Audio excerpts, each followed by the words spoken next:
हमारे साथ जुड़ चुके हैं। संजय, आपसे जानना चाहेंगे कि जो उत्तराखंड में हरिद्वार, देहरादून, नैनीताल और उधम सिंह नगर में जो 4 ऐसे स्थान बताए जा रहे हैं जिनके नाम बदले जाने हैं, इसको लेकर के आखिर ये जो फैसला लिया गया ये किस आधार पर फैसला हुआ है? क्योंकि संस्कृति का तो हवाला दिया जा रहा है, लेकिन क्या कुछ इसमें और भी एंगल शामिल है?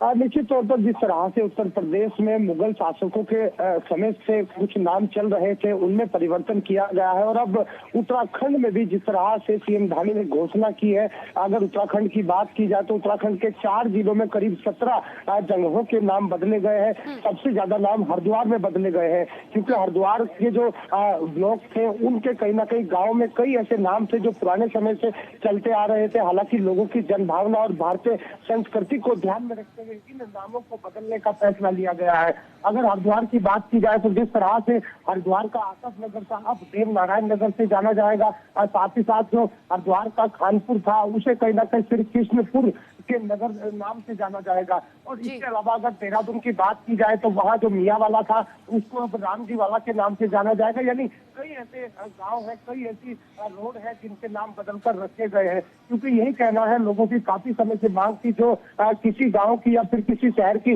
परंपरा रही है, जो वहां से जुड़ी संस्कृति रही है, उन्हीं को ध्यान में रखते हुए इन नामों को बदलने का फैसला लिया है। हालांकि अभी घोषणा हो गई है आधिकारिक रूप से, जिस तरह से कई जो बदलाव होने हैं वो बाकी है, लेकिन जल्द से जल्द इनमें भी परिवर्तन देखा जा सकता है। जी ठीक है, लेकिन साथ ही हम आपसे ये भी संजय समझना चाहेंगे कि उत्तराखंड को क्योंकि देवों की भूमि कहा जाता है और साथ ही साथ जब हम उत्तर प्रदेश की राजनीति को देखते हैं तो उत्तर प्रदेश में कहा गया था जब नाम बदले गए थे तो ये इस बारे में भी जानकारी दी गई थी कि देखिए पुराने काल को हम परिवर्तित इसलिए भी करना चाहते हैं क्योंकि भारत की सभ्यता और संस्कृति को समझा जाए, और यही राजनीति अब इन दिनों हमें दिल्ली में भी नजर आ रही है। अब ठीक इसी आधार पर, क्या इसी तर्ज पर हम कह सकते हैं कि उत्तराखंड में भी इसी राजनीति के तहत, क्योंकि विपक्षी दलों को तो यहाँ भी मुद्दा मिल जाएगा कि बार बार हर जगह जहां जहां बीजेपी की सरकार है आखिर इस तरीके से नाम बदलने की राजनीति क्यों हो रही है?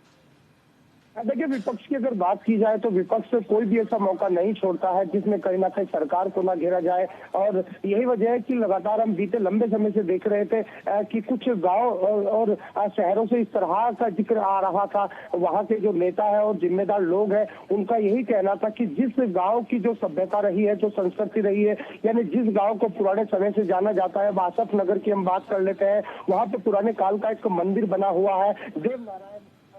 तो उसी को लेकर यहाँ वहाँ के जो लोग थे उनका यही कहना है कि क्यों ना आतफ नगर को इन नाम से जाना जाए, क्योंकि गुर्जर समाज से जुड़े जो लोग हैं वो कहीं ना कहीं नारायण देव को पूजते हैं, उन्हीं को मानते हैं, उन्हीं की संस्कृति से जुड़ा हुआ ये गांव है। तो कहीं जो जहाँ जहाँ के नाम बदले हैं तो वहीं का कुछ ना कुछ इतिहास रहा है और अब उसी की तर्ज पर यहाँ जो